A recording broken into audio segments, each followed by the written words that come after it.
Thanks for coming to the Family Information Night. We're super lucky. I'm Jen Kravitz. I'm the principal here at Mary Hogan. And we're really lucky. Kurt Burson from MCTV treats us really, really well. And he's here to also film tonight. So if you don't remember something and you want to look back, or if you know somebody who didn't make it, we'll have it available on our website. So I just wanted to say welcome. Thanks for coming. And if it's the second time you're here, thanks for coming back. Really this night is about introducing the kindergarten teachers to you, our nurse, our parent organization, and telling you a little bit more as parents about Mary Hogan. Some of you may know this information, some of you may not. If you have questions, please ask. So our agenda is just a welcome, whole school information, a day in kindergarten, what your child should bring with them at the beginning of kindergarten, homeschool communication and how that works, how to help your child get ready this summer, and Mary Hogan student supports. And then there's Becky who's going to talk a little bit about health, and Mace's here to talk about the parent organization. We do our best work when we exist in community, and I firmly believe that our community is stronger the more interconnections we have. And so Mesa plays a really important role in our work. So I just wanted to share some pictures of this year's kindergarten. So you saw, this is the mobile weather lab from Channel 5 came and does every year with kindergarten and comes and talks with the kids about whether they get to tour the mobile lab. I would say it's a pretty big kid. To just play at recess. There's lots of like science experiments, careful looking. There's a lot of bringing kids together. They all come from different childcares, but it doesn't, like, pretty early on, you don't really know, right? Like the first day, they're going to know certain kids, but pretty quickly they're like, oh, these are my new friends. And then they're out in the garden. We have a school garden. It's in between A and C wing. We actually have a grant, and we're going to be refurbishing it. And then they just this week went up to the Robert Frost Trails to explore nature up there and do some work and writing up there. So next year there are 3 kindergarten sections, and these are amazing kindergarten sections. So Randy Gould, blue. They color coordinated a little bit, except for Dana. Dana, who's in black on this picture, but yellow tonight, and Julie, who's teal. So I think that Dana, you're going to talk first. Sure. Would you like us to stand? Yes, please join me. Okay. All right, I'm going to talk about a day in kindergarten. As Jen said, all the kids are coming from different backgrounds. They haven't met each other before. We spend a lot of time building connections and building community, and we weave in play all day. We sing a lot of songs. We're really just getting to know each other, and the connection building is a really big piece, which a lot of them already know that sign from kindergarten, or from preschool, excuse me. Coming into our day, arrival time is the time whenever kids come in, they get settled in. There's lots of opportunity for play. They get settled in with their friends. There's opportunities for breakfast. There's a morning snack. It's really just helping to get kids unpacked and feeling like comfortable for the day. Followed by morning meeting, and morning meeting is our big community builder. Everyone greets each other. There's always something to share about. It might be sharing about your feelings. It might be asking questions about their opinions and building those connection pieces there. There's always some kind of fun activity to engage them together, or team building. And then we have a message of the day, and that kind of sets the tone or the focus for the day and the week and whatever skills we're really focusing on. We have a calendar that we focus on, the days of the week, and focus on special events with the calendar. And then we follow on with snack or follow on with some math and number games. And then we have a lot of free play and outside time in the morning. Always trying to get outside and get some fresh air and movement, because we know that they're not able to sit for a super long time. So we have lots of movement breaks as needed. We come back in. We all have a literacy block in the morning where we're focusing on letters or letter sounds, something we call red words. A lot of the literacy-based activities are actually listening and manipulating the sounds, listening for rhyming. Sometimes, again, songs or read aloud, opportunities for writing. And so after that morning of learning and activity, the most favorite time of the day comes, which is also one of the steepest learning curves of the year, and it's lunchtime. The kids quickly learn that lunch here is amazing. All the staff members here love lunch. Steve in the cafeteria is amazing. There's so many choices. There's a salad bar, which takes probably 6 weeks for us to help the kids figure out how to manage the salad bar, but once they've got it down, it's awesome. They love it. They still, every day, they're like, I can't wait till lunchtime, because it's so good, and it's such a nice time for them to connect and see all the other kindergarten classes. Kindergarten eats lunch all together, and then after lunch, they go to recess all together. We have what's called Hawk Zone. That's the big playground out here, and we have recess there for a week, and then we alternate and have it here on what we call the small playground, but we need a way more fun name than the small playground, because it makes their brain go to, it's the small playground. So if you have any ideas, let us know. But we alternate back and forth with weeks going out there. After recess time, they're all keyed up and excited, so we have quiet time in which we have calm music or some coloring activities, always a read aloud. And after that, after we've gotten them calm, then they have arts and movement. So your child will have the opportunity to have PE 2 days a week, not back to back. They will have library, they will have music, and they will have art. So they rotate through. When your child knows who their teacher is, we'll send out a schedule so you know what day of the week to send in sneakers or to send in their library books. There will be a set schedule for that, and that's also a really huge motivator for kids, because all of those teachers are amazing, lots of activities, doing the same connection and community building like we do in the classroom, and more trusted adults that they're making connections with, and they get to see them every single year that they go through the school. So it's really exciting for them. After that, the afternoon is pretty easy peasy. We have time for an afternoon snack and choice time where they're playing and really working on those social skills in the classroom. And then we pack up and we go outside and meet all of kindergarten back out on the small playground, soon to be named something way more cool. And then they get to go home to you or go to after school programs. So whatever their end of day plans are. Lots of opportunities for play, like I said, working on those fine and gross motor skills all day, and really the social skill building is just a huge part of our day. So, yeah. So if we're picking them up, do we just go back there and pick them up? Oh, good question. Are you going to address any of these? Do you want me to answer? Sure, I'm happy to address them. So I think we're really trying, especially next year, to have parents pick up their kids over here by the pickup line if you're picking up. I think there's maybe people sometimes are picking them up along the way, and it gets really tricky as the teacher to know who's going where, and it's really important that we connect you with your kid. And so all of the pickup for kindergarten, if you're picking up, is over by the stop sign at dismissal. So, yeah. I was going to mention about lunch that the kindergarten eats really early. They eat at 11. And so I find the afternoon snack is really important to send in because they're really hungry by 2 o'clock. Yeah. I have a list of all the things you should bring. Perfect. And we'll send this list to you, so you don't feel like you have to take notes. I'm just giving it, auditorily here. Your child should bring a water bottle to school every day. Makes everybody's life so much easier if they have their water nearby. They should have sneakers every day, definitely on PE days, but really sneakers are just like good school shoes.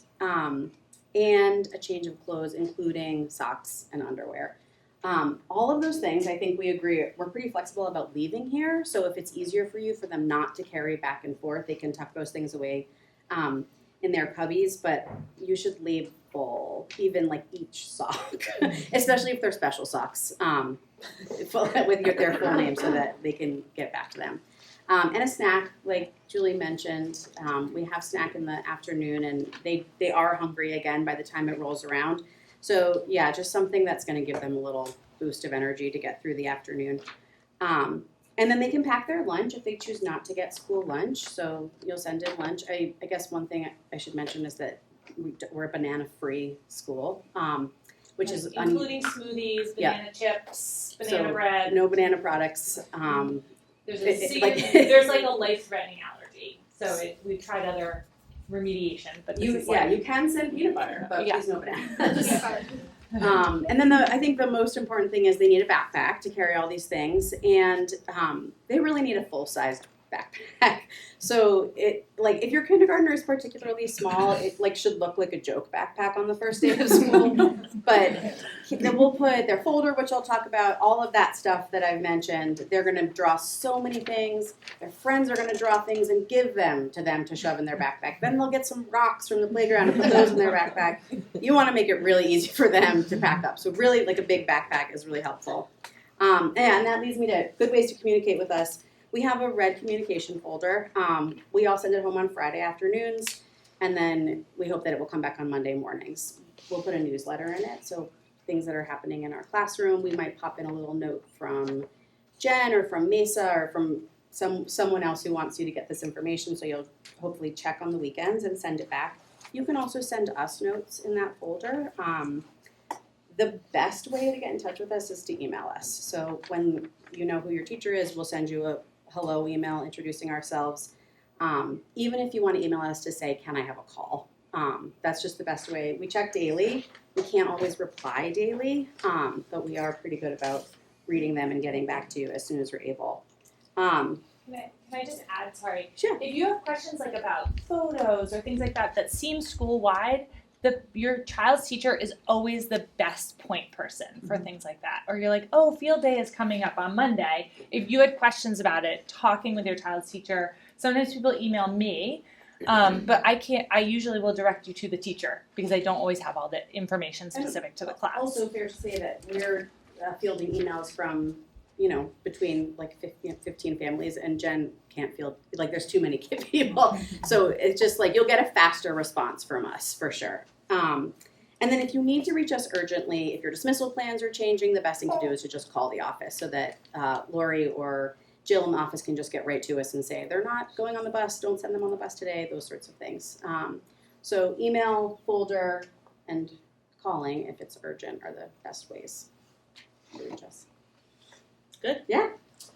I'm just going to chat a little bit about this summer and getting your kiddo ready for kindergarten. A lot of these things you probably do already, but you're just going to realize, oh man, these things are really important for kindergarten. So things like being chatty and having conversations, whether you're at the grocery store or the park or out on a walk, the back and forth conversations are so important. Language building, background knowledge, all of these things that are just building basis for beginning reading skills. Along with reading with your kiddo every day, your child learns so much from building literacy skills when they're reading with you. And you're building that really awesome connection as well.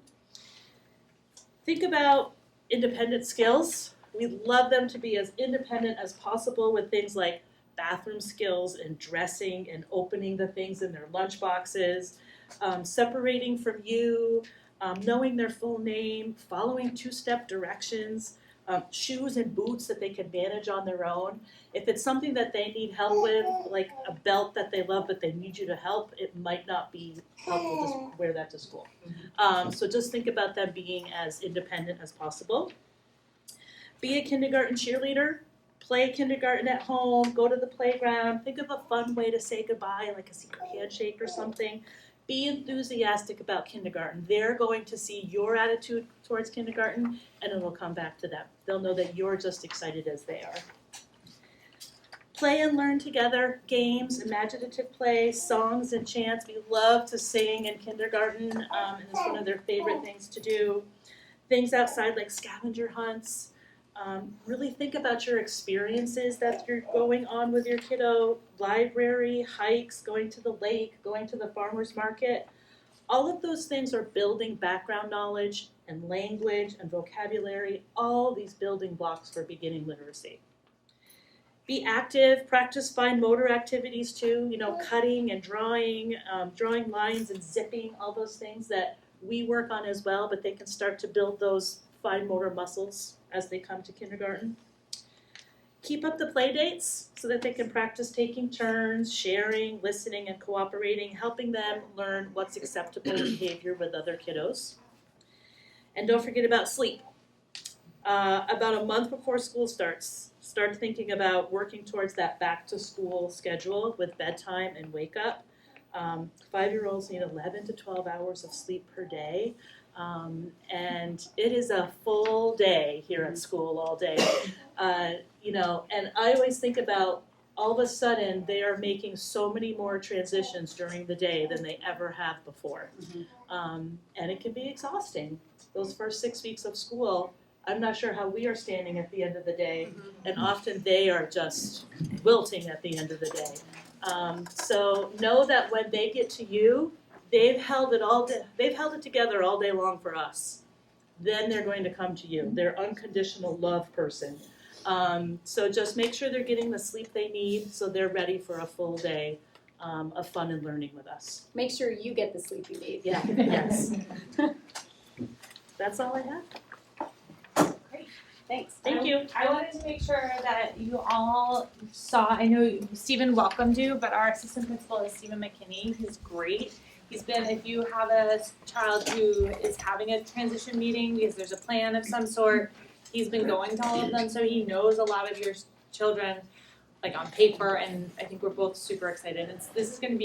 This is our 3rd year working together, and so next year will be our 4th, and it's really awesome to have that longevity, which is not always usual in schools now. We also have a 3rd administrator next year, Mike Dudek, who's a student response coordinator, and you'll meet him, but Stephen and I are probably the people you'll see first. I guess I wanted to talk about if you have more I just had sorry. a question. Sorry. You brought up breakfast in the morning. Is it Yeah. a full breakfast? Like we don't need to feed them at home, or Great. should we still feed a breakfast? Great question. I think it really depends on your kid. So the breakfasts they include a grain, a protein, and a fruit usually. So sometimes they are like a cheese stick, an apple, and a muffin. So if that feels like a full meal, and milk, and if that feels like a full meal for your child, go for it. There's always cereal. Sometimes it's like an egg sandwich, which feels a little heartier to me. I would say it depends on your kid. So my 2 kids who went through Mary Hogan would eat breakfast every day, and on the days where they were either really hungry or they really liked the breakfast, they would have a second breakfast. Yeah. Like, okay, right? Like, they're active, like, I'm not worried about it. My brother, on the other hand, would never eat breakfast, ever in his life. So my mom would never bother feeding him breakfast. He would get it at school, right? So I guess it just really depends on your kids. Sometimes kids eat at home and they get breakfast and they save it for snack, right?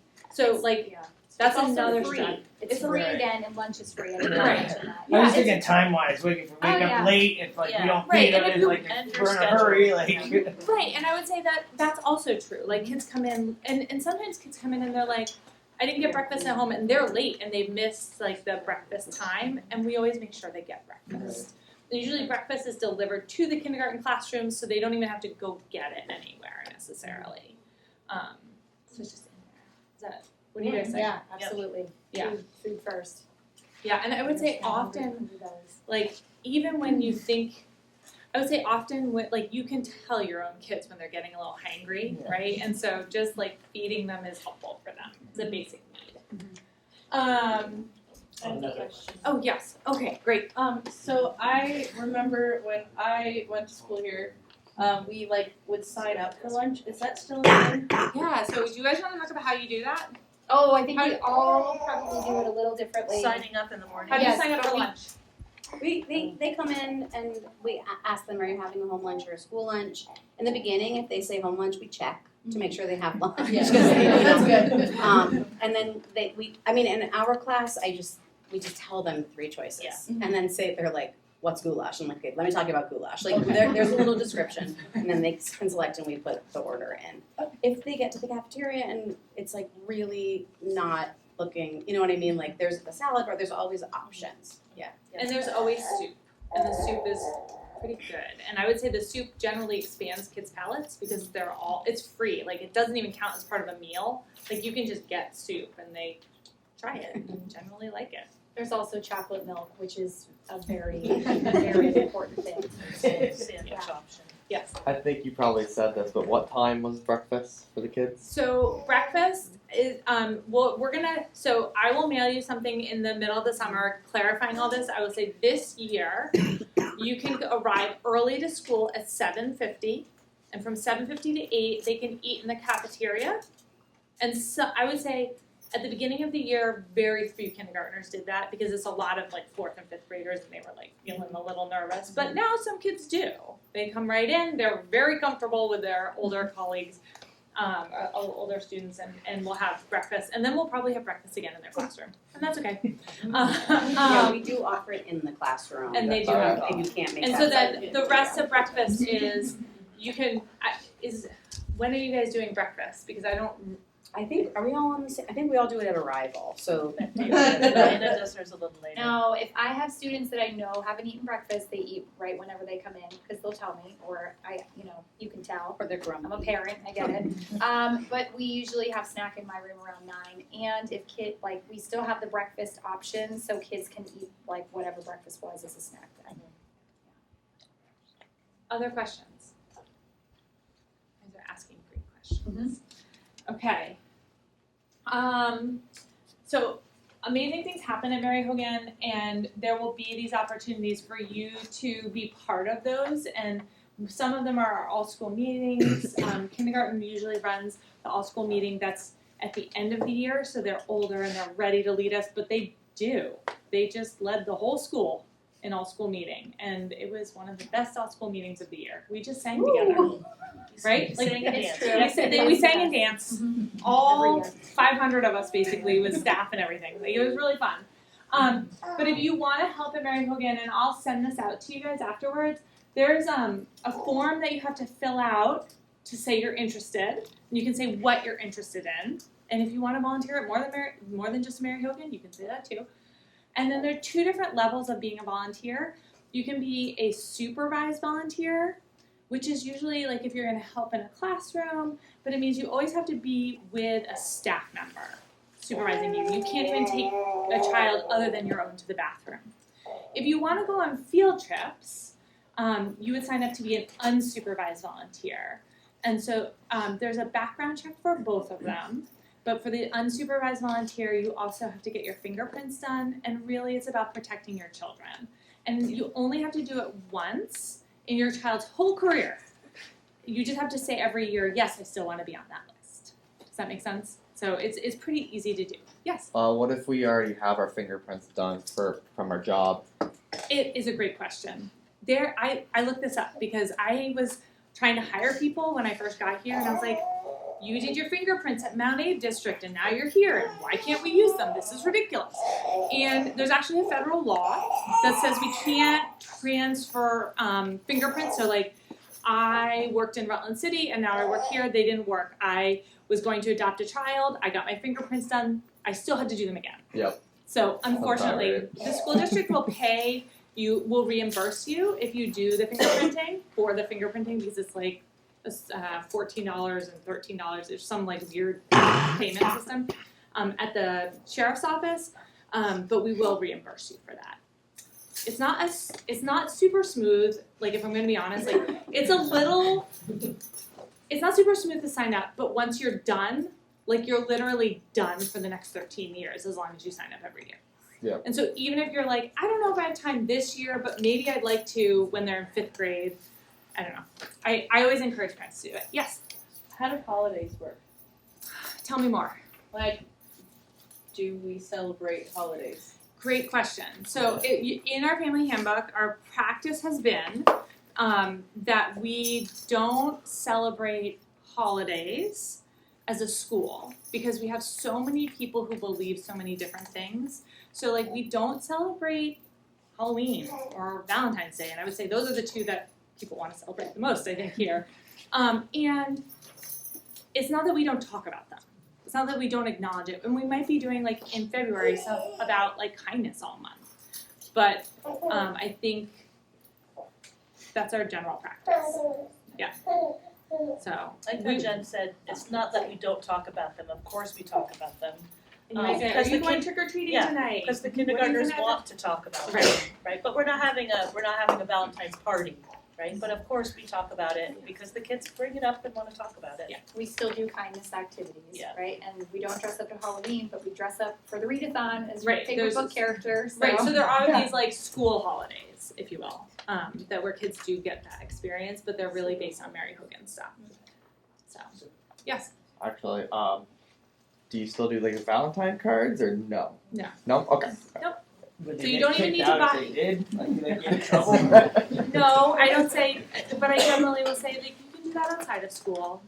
But there was somebody this year who like quietly put up hearts around school on pieces of paper, and I was like, I don't know who did it, but I left them up because it was like for everyone, you know, and it was like, okay, that's an okay message, right? But yeah, that's generally our approach. Okay. So typically we would have our school counselors here, and we have 2 school counselors, one of whom just had a baby and so is home on maternity leave, and then the other counselor who's here this year is actually heading off to another job, and so we have a new counselor coming next year. Her name is Louise, and she's been a counselor for about 20 years, both in Pennsylvania and most recently in Rutland City, and so she's super experienced and we're really excited she's joining us. We also have 2 school-based clinicians through CSAC who our school counselors do kind of this tier 1 where like they'll teach a counseling class in every class, and then they'll also do some short-term counseling. Really, our school counselors aren't there isn't the capacity for school counselors to serve students like year after year after year. Typically, it should be like a 8-week or half-year support so that we can help kids, because sometimes throughout the year, like things happen and we want to support your children. And if we're always supporting kids long-term, that makes it more difficult. So our school-based clinicians are a little different. They have fewer spaces. They do provide more longer-term support. There isn't a lot of there are not a lot of openings, and typically the referrals come through our student support team. So you might say, I really want a school-based clinician for my child, and I would say, thank you so much. We're going to let your child settle, and we're going to figure out if they need it and if we have the capacity to serve them. And if not, we'll figure out another way. We have this is an error, so I apologize. We have 2 behavioral, not interventionists, but consultants. And they're people who help with more of a tier 2 and sometimes a tier 3 targeted supports if students need they have some lagging social skills. Sometimes, like I was thinking about when Julie was saying, play games with your child. It's really, really important to make sure you're not always letting your child win. I think sometimes that's our inclination because we don't want our children to like get upset and we want them to feel good about themselves. But they also need to lose, and sometimes they need practice losing, right? Or they need practice. Like we have in every classroom, we have a take a break chair, and sometimes, like we all need to take a break. I put myself in take a break at home sometimes, right? Like we all sometimes need a break to get our bodies back together, and so sometimes kids just need practice. Like if Miss Shandu tells me to take a break, and I'm like, I feel like it's, how do I do that in a way that feels okay? So that's what they kind of help with. So our school counselors do guidance lessons, small groups, and lunch bunches. So sometimes that's just like friendship skills, or there's a group of kids in a certain grade and they're like bickering every day. And so like having a time to talk and eat and then short-term individual counseling. Mesa! You're up. I'm on. We're supposed to do Becky first, but Mesa, come on up. Becky, we're saving the best for last. Okay. Thanks everyone. Thanks for having us here. So you have our handout. It's got a lot of information. We also have a website at the very bottom. I'll start with introduction. Sorry. I'm Casey McDonough. I'm the treasurer for Mesa. I'm Sheena Wilson. I'm just a Mesa member. Yeah, so we are a 501c3, so we're a nonprofit corporation. We have like 8 officers, and then so the officers meet. We do a lot of the planning, and then we meet as a big school group. So like you're all welcome to come to every meeting that we have. It's in the library. It's every other month, usually the 3rd Thursday of the month. And I would say Mesa is just like, I asked I have two boys. I have a 6th grader at Mom's, and I have a 3rd grader here. I said, Ben, my 3rd grader, I said, what should we tell people about Mesa? He's like, you pay for field trips. I was like, yes, that's our #1 selling point. We pay for field trips. So one thing that I didn't know coming into kindergarten was that the school budget doesn't cover that stuff. Like, that's what Mesa's here for. We cover supplies, field trips. We focus on a lot of events that bring the community together. So I think she's got a picture. We did line dancing this year. It was so fun. We did painting. We do mini golf. Actually, we're doing mini golf. It was because of the rain. We had to postpone it, and we're doing it the last day of school on the small playground. What else do we do? We do a lot of fundraising. We probably spend about $15,000 every year back to Mary Hogan for all sorts of things. But if you have teacher appreciation events, we put on the school-wide field day, which was supposed to be today, but we moved it to Monday because of the weather.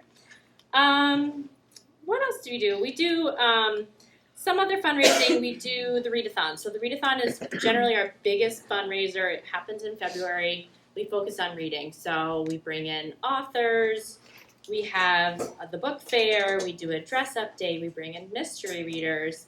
And the focus is just on kids getting to read. So we typically have people sponsor kids. Like if you read 500 minutes this month, I'll give you $5. It's like something like that. But it all adds up and really helps us give back to the school. So yeah, we're here. We have all of our contact information is here if you have any questions. Sorry, I was supposed to switch to that earlier. Oh yeah. There you Oh go. look at this. So sorry. And So so yeah, meetings were once a month, and now they're every other month. every other month. If you want to help with anything, these are some of our bigger events. You can attend any meeting. You don't have to attend all of them. You can just come to one. There's no dues to join Mesa. You're just a member if you have a child here. But yeah, we would love for new members. Like I said, I have a 3rd grader, so I only have 2 years left on Mesa. So kindergarten parents, we'd love to have you. Yeah, anything else? I think that's it. I just think Mesa is awesome, and I do think that there are a lot of small ways through field day.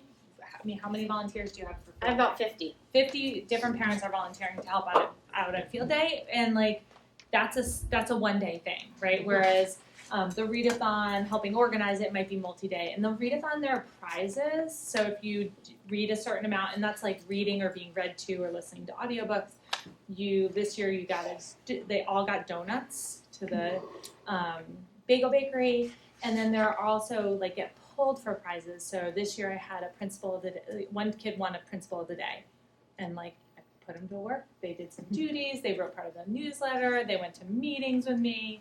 And so it's just, and that's really fun for some kids, and other kids had, bagels with a teacher, right? Teacher, yeah. So. Yeah. So I have, if you want to join our mailing list, you can put your name here and your email. That would be great. Sheena, do you have anything to add? It's very welcoming. So if you didn't already have a student here, and this is your first time here at Mary Hogan, it's a great way to meet other parents. It's also a great way to get in and volunteer and see not only your kid, but how they interact with other kids, and then you get to meet their friends. So it's just, I don't know. Yeah. It's a great way to do it. Yeah, and my older son didn't tell me anything about school. So this was the only way I knew what was going on. So I recommend Mesa just for that purpose. Yeah. And you provide every kindergartner with their first Mary Hogan Hawk shirt, which is very exciting to have the navy blue Hawk shirt, and we wear them at all school meetings, and it looks like we're all part of the team. Yeah, you'll get that Mary in Hogan. September, October. You'll get a free t-shirts. And you guys put a lot of your information in bulletins that go home. So Yes. there's regular communication from what's going on. Yes. And We then try just to like keep you up. fun things, like this Yeah. Saturday, hopefully, depending on the weather, because it's Vermont and on a Saturday, it's gonna rain, but there's like a Lake Monsters game, so it would be Mary Hogan families going to the Lake Monsters game. We have a connection with, it's just like a nice way to do Yeah. fun things together. Do fun things together. Yeah, that's our goal. Any questions? Okay. Well, you can always email us. Thanks for coming to Mary Hogan. Thank you. Yeah. All right, Becky. Nurse Becky, who you will know is one of the most amazing people at Mary Hogan. Kids love her. They sometimes just visit her Yes. with like made up ailments. Don't Often. worry, it's normal. Okay, it's normal. Like up to this point, your kids are like used to the doctor's office and shots. Well, I don't do shots, and it doesn't take very long for them to get comfy in my office. So, and Becky, I've been a pediatric nurse for 19 years now, which is insane to even think about.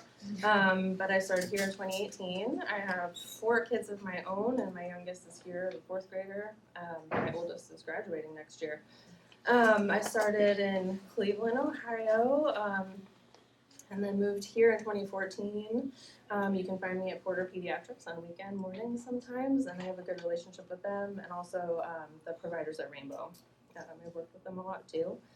Like I said, I'm a mom. I'm working through some yoga teacher training, and I'm a Reiki practitioner, so I've got lots of things going on. But I'm here 5 days a week, most weeks. And then Caroline Chowdhury is also here with me on Fridays. Helping me out, so the kids will see both of us quite often. And like I said, they're a little timid in kindergarten at first to come see me, but it doesn't take long. And most of the kids walk right past my office to and from dismissal. So, things to know before school starts: make sure you check in with your providers. It's important that we have their immunization records. Any concerns that you have about allergies, asthma, action plans are important to have at school. Any medications that the student needs at school, they go through me. So it's mostly just easier if you just come talk to me, email me, call me, and we can set that kind of thing up together. Prescription medications need to have an order, so that's important to, and I help communicate with the doctor through that. Like I said, allergies, any concerns, toileting, tummy aches, boo-boos, fevers, all that kind of thing comes through me. So that's what I'm here for. Becky's pretty unflappable. Oh, There are right some now I'm not. I'm like, She's pretty unstoppable with like whatever kind of comes her way, and we work through some like pretty complex medical things sometimes and like usually it's pretty mild though. yeah. But I just think that like you run the gamut from Yeah. like giving out lip balm Yep. and pop And ice drops pack. Yeah, ice packs. to things that are a little bit more complex. So I guess Yeah. like if that is your child, I guess please know that they're in good hands. Yeah. Doing it for a while, so. What does it take for like the parents to get contacted? Like if they throw up, if they're bleeding, or Usually, or any kind of vomit is usually.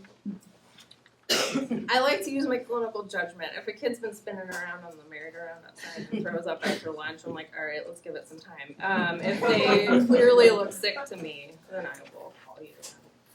They're probably gonna go home. And what's a fever?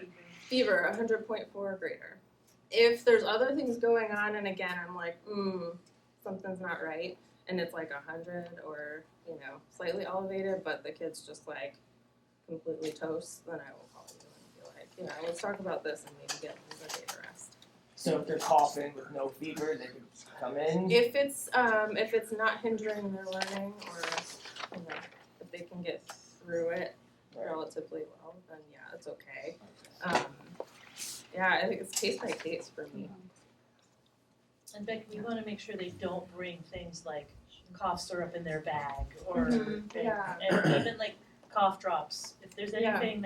anything like that, it should come through you. Absolutely. Yeah. Yeah. Give me a call, email me. And I would say don't send it, if they go on the bus, please don't send it with them on the bus. And even if they come in not on the bus, like it needs to come from an adult to an adult. Yes. So how do we do that as parents? Yeah, so you can bring it to school. Like if you drop them off, you can bring it to school. You can come by any time. You can drop it with Lori in the main office, or I bring stuff down to Becky, or you can walk down to see Becky. I can meet you in the office too. Either way. Is your office still over here? So like at Middle. that merge of the hallways, right there. Yep. Yep, pretty easy. Yeah. I'm assuming medications also go to you, Yep. like if they have prescriptions. Yes, any prescription medication. Becky's very good at trying to get them to come to her, but also finding them. Oh, when they I forget. go find them all. So. Okay. Thank you. Yeah, so just one last thing. One is like a plug for our weekly summer play groups. Great picture. I know, isn't that such a great picture? It's like a transition, right? Yeah. He's growing up and he's driving a vehicle. This is actually on their field trip to Wonder Feet Museum in Rutland. Yeah, it's great. I love that picture. So we have a weekly play group. Your children are all invited. We do ask that parents stay or an adult stay with them. In early August, you'll get a welcome back to school letter from me. And then in late August, the bus routes will be updated. But remember, you can look on the website and find out where you think you would normally be now. They just might be adjusted by a couple minutes. And that kindergartners have to be met by an adult unless they have a sibling like in 3rd grade or older. Food service information will come out. Last year, we didn't have to do the free and reduced meal applications. It changes year to year how what we have to send out. And I will say, if we send these out, they're super important, even if you think you don't qualify, that they filled out, because they bring about $500,000 to Mary Hogan every year in Title I funds. But if we don't have a certain percentage that meet that criteria, and that's okay, that's like, it is what it is, we would get less money or we would get more money if we had more people. And you would have a visit to the classroom. So the day before school, which is on a Wednesday this year again, so on that Tuesday morning, your kids will have a chance to visit the classrooms, and we'll be able to tell you that day where their first day classroom is for kinder camp. So they'll know where they're going the first day of school.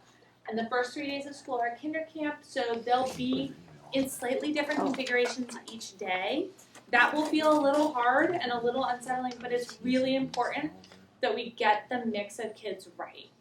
We want it to be right, and we need to get to know your kids more than just like an hour on a weekend, on a weekday in May. They grow so much over the summer. We want to know them in August. On Friday afternoon, I'll email you where your child's placement is, so please make sure your email is up to date with us. And then on September 2nd, which is the day after Labor Day, they'll come back and they'll be in their first day of kindergarten classes for the year. Okay? And this is a lot of information, so if you have questions along the way, please, just let me know. Okay. Yes? Did I catch that right? The Tuesday, August 26th is the visit to the classroom for the kinder camp? Yes, August 26th. Okay. Yes, Cool. and that will be in my welcome back letter. Great. Yes, absolutely. And you'll get a little letter from each of these guys. You'll get something from each of them. So you can say, your teacher could be Mrs. Shundub or Miss Franny or Mrs. Bibb, and this is who they are. And just like their picture and a little bit about them. Okay. You made it. That was a long meeting, and these are not always the most comfortable chairs. So thank you so much for sitting through it. We're around, but you can go get your kids, and custodians are going to clean up the chairs. You can just leave them, and we look forward to seeing more of you. Thanks, everybody.